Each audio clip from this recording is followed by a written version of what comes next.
अस्सलाम वालेकुम। I hope आप सभी लोग ठीक होंगे। पीएम ट्रिपल एस ने एक पब्लिक नोटिस जारी किया है पीएम ट्रिपल एस की वेबसाइट पे। यहाँ पे हम देखते हैं क्या लिखा हुआ है उसमें और पूरा बात करेंगे।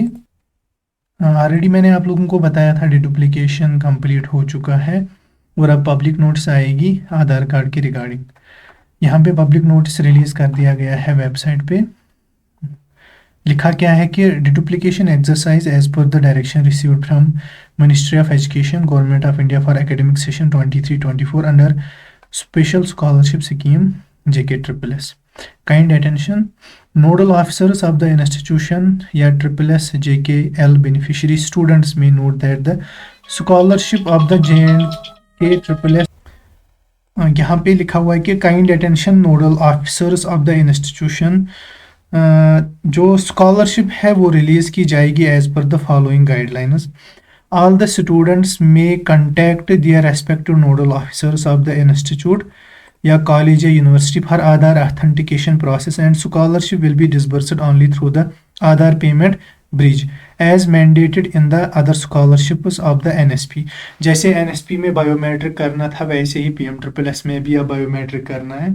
कहाँ से करना है उसके लिए आपको कॉलेज के नोडल ऑफिसर से कांटेक्ट करना है, ठीक है। उसके बगैर स्कॉलरशिप रिलीज नहीं किया जाएगा, ओल्ड हो फ्रेश हो सबों के लिए है। दूसरा क्या कंडीशन लिखा है, इंस्टीट्यूशन एंड स्टूडेंट में note that deduplication exercise of the beneficiaries for the academic session 2023-24 will be conducted in close cooperated with NSP, MIETY Government of India before releasing the fresh renewal scholarship। जब भी fresh या renewal scholarship release करनी होगी PM triple S वालों को, पहले ये deduplication करेंगे, उसके बाद ही स्कॉलरशिप रिलीज की जाएगी। It is once again reiterated that if any student was found duplicate as per the information received from NSP or nodal officers of the institute was found recommending the application of SSS JKL students for another scholarship of NSP, necessary action for blacklisting the institute, refund of maintenance fee from the student और legal action as per the law will be taken. देखिए क्या लिखा है, अगर student ने कोई और scholarship fill की पीएम ट्रिपल एस के साथ, उसके अगेंस्ट लीगल एक्शन लिया जाएगा, स्कॉलरशिप रिफंड करनी पड़ेगी। और अगर कॉलेज ने उसका साथ दिया उसमें, तो उस कॉलेज को ब्लैक लिस्ट किया जाएगा, मतलब वो पीएम ट्रिपल एस में दोबारा नहीं होगा, ठीक है। All the nodal officers of the institution are once again directed to provide AISHE code on SSS JKL institution portal immediately. Otherwise, no scholarship will be released as per the directive received from the scholarship division.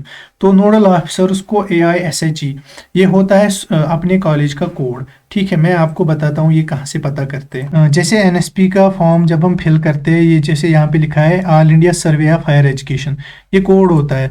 ये code NSP की website से भी जब आप ये website पे भी निकलेगा, जैसे यहाँ पे ये निकलेगा, मगर ये आपको देने की ज़रूरत नहीं है, ये इंस्टीट्यूट उनको खुद देगा।